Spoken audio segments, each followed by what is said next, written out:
Natuklasan sa sariling kapabilidad ng Armed Forces of the Philippines o AFP ang Russian submarine na dumaan sa West Philippine Sea. Ito ang binigyan diin ng Philippine Navy. Yan ang ulat ni Patrick De Jesus.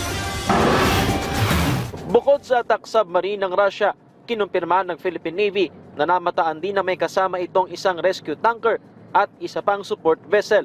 Ayon sa Navy, nasa 8 hanggang 10 nautical miles ang layo ng mga ito mula sa submarine na unang na-detect 18 nautical miles mula naman sa Cape Calavite sa Occidental Mindoro noong November 28. Sumagot din daw ang mga support vessel sa radio communication. May iba't ibang dahilan na kinokonsidera ang Navy sa pag-ibabaw sa tubig ng submarine ng Russia nang dumaan ito sa West Philippine Sea. The context of the situation is most likely they were there to receive fuel, to charge their batteries, in as much as a Kilo class is a diesel-electric submarine, or probably to do some minor repairs for whatever derangement they incurred.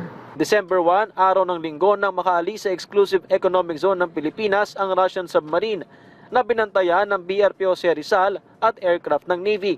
Base sa naging koordinasyon ay pabalik sa Vladivostok sa Russia ang submarine na nanggaling sa Malaysia matapos ang pagsasanay kasama ang Royal Malaysian Navy. Aminado naman ng Philippine Navy na noong una ay nagulat sila sa pagdaan ng submarine na unang beses nangyari sa ating EEZ. Iginiit nila na-detect ang submarine sa sariling kapabilidad ng ating sandatahang lakas, bagay na pinuri rin ng isang eksperto.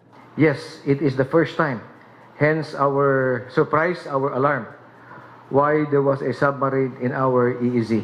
Previously, we have had submarines conduct port calls, but these had all the diplomatic clearances and arrangements prior to their arrival.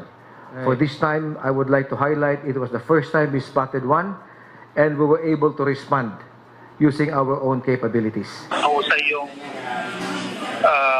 nag-improve talaga yung capabilities ng Navy. Wala namang negative implications yung pagdaan niya kasi daanan naman talaga yung ng lahat ng uri ng barko yung area na yon. Patuloy na pinalalakas pa ang kakayahan ng Philippine Navy kung saan target na karagdagang agamitan ay pagpapabuti sa kanilang underwater monitoring at anti-submarine warfare. The submarine program, hindi naman siya namatay. It's now at the Department of National Defense level. We have submitted proposals for 2 more corvettes, I believe, or 2 more frigates.